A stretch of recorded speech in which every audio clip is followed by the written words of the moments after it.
With UGK and Pitt having a rivalry, they've played a whole bunch of times. You never know what to expect with any game, really. Like, for example, let's go 2 years back. UGK went on the road to Pitt and blew them out. Then they played them in the ACC chip, thinking it was going to be the same thing, but they ended up getting blown out right after that. Every time these two teams play, it's always a spectacle. Everyone always wants to watch these games, so hey, let's give everyone what they want, man. Let's give them a crazy game. I'm not sure how much crazier the games can get after that Clemson game last time, where Clemson had a quote-unquote game-winning TD, and we came back and scored one of our own to actually end the game. Pitt is 12-2, with a loss to Syracuse, our other rival. We know better than to look at their schedule and to judge them based off of that. This team is always amazing no matter what. They even played Cuse again and ended up beating them by double digits. But I can't lie, that SMU loss they had early in the year, that's a bad loss, bro. But we all have those at some point. They have redshirt senior Eli Holstein, probably the best quarterback we've played all year long. And he has some pretty good weapons along with a nice solid O-line. But it feels like this defense is literally made to beat us. They have 3 amazing corners along with a tough D-line. They're not a higher overall school than Clemson was, but this is definitely a harder matchup for us. Now let's go, we're in the Cotton Bowl with it. Number 1 versus number 2. This is what you want at the end of the day. This could be UGK's final game of college football 25, and who else better to play than Pitt, bro? They started with an immediate 7-yard rush here, good start for them. Next play, they find our weakest guy in coverage, and Gilly, it's a first down. My guy did win best defensive player and best linebacker, but them were some fraud awards. I can't even lie, bro. He did not deserve them at all. Some play action on the very next play, throw right at my dog Kiki, and we get the interception. There you go, boys, to the crib. Come on, man, let's go. I don't know what to do on the sideline here. I don't know what this tradition is. To get off the field, please. Let the offense rock out now. Try to find a quick read here on this curl, but Yates fumbles and gives the whole stadium a heart attack. What are you doing? But we're good. Marquise ended up picking up the fumble and getting a first down right here. We looked for Brendan early and often in the last game, and that might continue with this game. He's such a mismatch, and the yards that he can get after the catch too is just amazing. Pretty sure it's cover 1, so we look for our dog Rob, and that's a brrr. There you go, 7-0. One-on-one and off coverage is a no-no. One-on-one at all is a no-no, bro. That's a TD. Let's keep this going. Great job by the true freshman. That play Kiki had was so amazing, bro. It's leading us to be able to rush the passer even more. Now let's go. RPO here on 2nd and 21. Not sure why Drango took that angle. Not sure why Ellis misses the tackle here. Not sure why Eric James gets stiff-armed. Just bad defense. And on 3rd and 1, the D-boy makes a play. He is so bad in coverage, but he is amazing at stopping the run. With the chance to go up by 2 scores, this drive is absolutely huge as Jimmy Yates gets up in the pocket and makes a play. On 1st and down, he finds his slot boy Clifton Godwin, and bro, they cannot guard our receivers right now, man. You think you have a good secondary until the boys have to guard a real receiver core, man. It's crazy. I see Brendan from the inline position, and he walks into the end zone 14-0. He's already won the best tight end award. He's gotten an All-American. He's gotten an All-ACC, but he wants that 2nd ring for his mantle, and I can respect that. A similar play design to the first interception, but Eli Holstein sees through the play and rushes for a good gain here, 26 yards. This offense could be heating up, but you cannot leave Euless one-on-one. He misses the sack here, but his other guy ends up getting him down finally. There you go. On 3rd and forever, he targets our worst cover corner, Eric James, and that's a great play. Run to your left like that, find him. That's tough. Get them to another 3rd and long situation, but Kiki Adams stops it all right there, forces 3. There you go, man. And with that, the first quarter is over. We're up by 2 scores. They're probably going to cut the lead down to 11. We're having a great game so far. They did indeed make the field goal, but I try a jet touch pass with my running back Marquise Williams, who really is not shifty at all, but he finds a lane here and he could be gone. That was an amazing block by 71, but the play ends up right there, man. 29-yard line. We don't really want to take the rear, so I find Marquise and he makes another play for us, bro. There you go. On 2nd and goal, I see Derek Richard, our backer running back, and he walks in there 21-3. With this offense and this defense, they could come back at any time, but hey, we're having a lot of fun right now. Off this play action, he finds his wide receiver 1. That's a tough throw.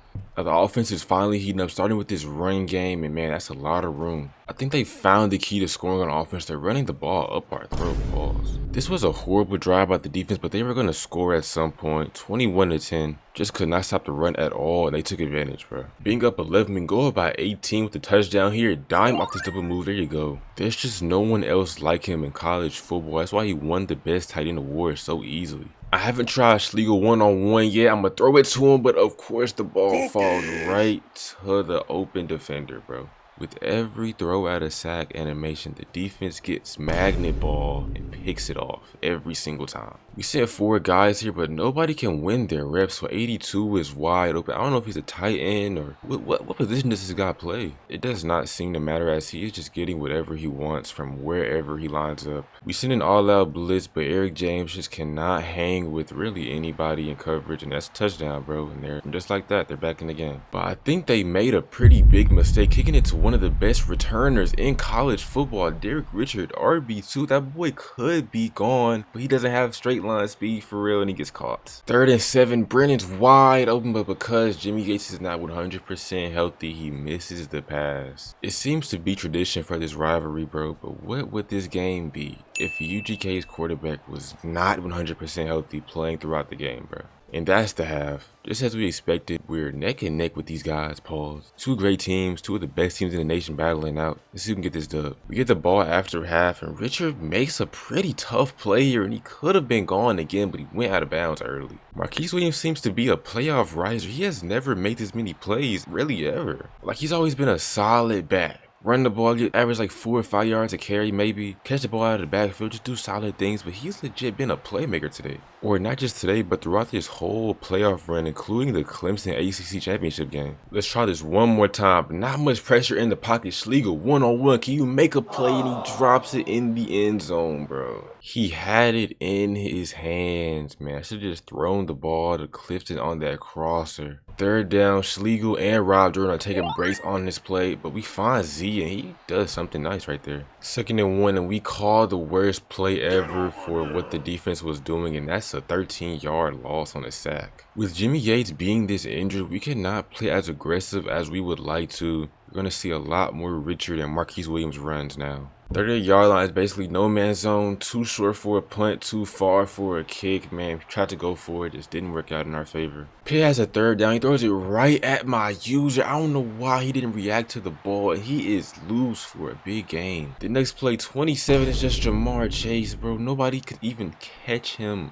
after he caught the ball. Tie game, and with Jimmy Yates, this hurts up to our run game and really just our slot guys like Z Smith, Brandon Blankenship, and Clifton Godwin to help us out now. Let's not forget David Finger, him too, but the point is just a short passing game and just runs. I think Brendan gets the memo as he beats this double team. Like, who's getting double teamed at the tight end position in college? Nobody else. Marquise Williams is really truly balling today. It's so great to have a playoff riser on your squad, but he is hurt because of all that rising, I suppose. At this point, bro, with -14 speed and a -20 whatever that is, you're just not going to be a good player for us, bro. I see my dog Brendan in man on man, but dude, he's a receiver. You cannot guard him with the safety, bro. What are you doing? It's 3rd and 10. Just get us some yards so we can go for it on 4th. David Finger spins out and gets 8 yards here. It's 4th down, the 7-yard line. Even if we don't get it, I trust the defense, and we do not end up getting it, man. Out of pure frustration, we get in a blitz, but dog, Eric James is just burnt toast. A 1st down immediately. We're now going into the 4th quarter. The best team will indeed win this game. Let's find out who. On 3rd down, on the first play of the 4th, he finds his guy again, and man, that's a great throw. I can't even hate on that.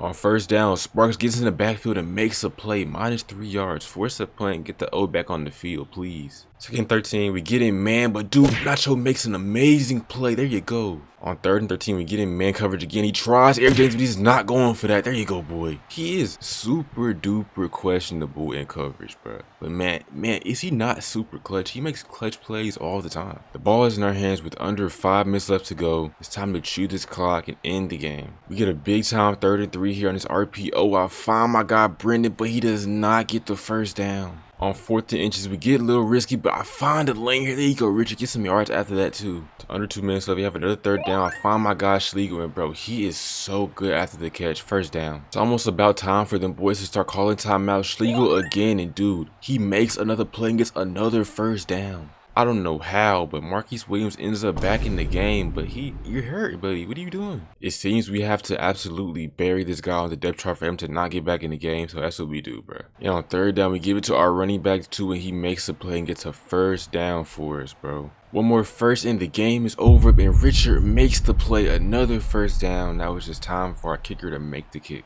Now with minimal seconds left on the clock, my kicker drains it, and that should be game 27-24. That's officially game. We were only held to 3 points in the second half, but we ended up with the dub regardless. Great team win. Yates was not perfect whatsoever, but he gets player of the game. There you go. Once again, we're headed to the national championship game. We're playing the winner of Clemson and Notre Dame. We're 15-0, undefeated. We have the most confidence we could ever possibly have. And if we play a team that we've already beaten twice in the Natty and beat them this year too, our confidence will be ridiculously high. The last 4 teams are all ACC teams: Notre Dame, Clemson, Pitt, and us. That's crazy for our conference. I don't know why we keep having to play Notre Dame in the chip, bro. We've already beat them twice. At some point, can they just go away, bro? They've lost to us this year. They've lost to Cuse this year. And they've lost to Pitt this year. When we played them in the regular season this year, I can't say it was an easy game, but we threw 3 picks and we still won. One factor about this game that I will not forget is that they held my dog Rob to 0 catches in that game. Nobody's ever done that. So you have to give props to their crazy corners who are actually better than Pitt's corners. But I might prefer this matchup here because these guys aren't as fast as Pitt's corners were. Like, their corners were able to hang with Schlegel, and nobody can hang with that guy. So for one last time on College Football 25,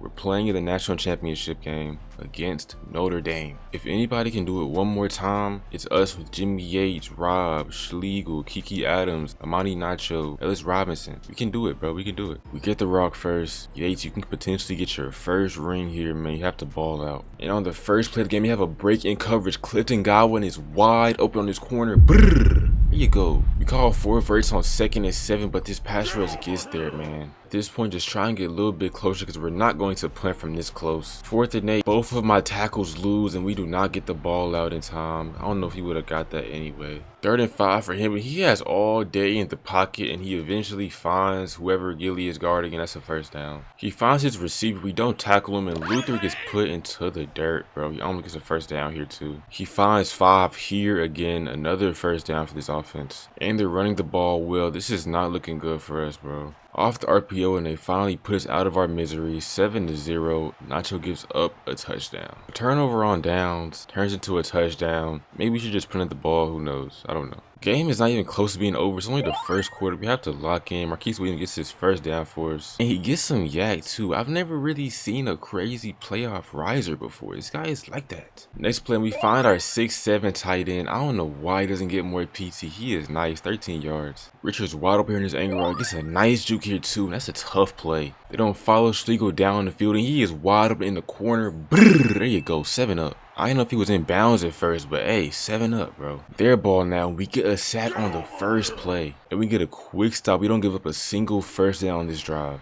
That was a great job bouncing back by the defense. Now time for the offense to lock in and score some points. We find David Finger here, and this is some nice yak. He doesn't even get touched on this play. 2nd and 10, my dog is rolling out. Should have thrown the ball away as he is not fast enough to outrun anybody, and he fumbles the rock inbounds. Now that's the end of the first quarter. It's 7 up, not really much going on offensively. Someone has to take this game and run with it. Defense is finally locking in. It's a 3rd and long here, and Dave Perkins prevents them from getting a first. There you go. 1st and 10 from the 14. My dog David Finger finally gets his first catch against Notre Dame in his career. But on 3rd down, my left tackles, both of my tackles are on the ground, bro. What was that? If they can't even stand up when they're rushing, we're going to lose this game, dude. We're going to lose. We're going to lose. We send a blitz on 1st and 10, and we get there. Eric James with the sack. There you go. This has truly been a defensive game as we get another stop on defense. Whichever offense decides to score is going to win this game. That punt put us in good field position, so we have to score here. That's a good start there with a first down. I don't think we should call pass plays anymore. My tackles are getting cooked on every single play. They're still losing here, but I get some time in the pocket, and Clifton Godwin makes a play. I'm not sure why Rob didn't block for him, but hey, Under 2 minutes here, I find my guy Rob, gets a block, nice juke, 8 yards. On second down, I see my dog wide open here again and he almost scores. I give it to my guy Clifton and he walks in here to make it 14-7. Somebody finally scores in the second quarter. 25-yard line and they target Gilly, who is just way too slow in coverage. Next play, but they try the wrong guys and that is Nacho. He is not playing none of them games, bro. Third and long, they catch us in man again, but this time they find the right one, first down. But they get a little too greedy. They try Kiki, but he is not doing that. Quit playing with that guy. Come on, bro. He is torched in man. Like, he is barbecue chicken in man, but in zone, I would not throw anywhere near him.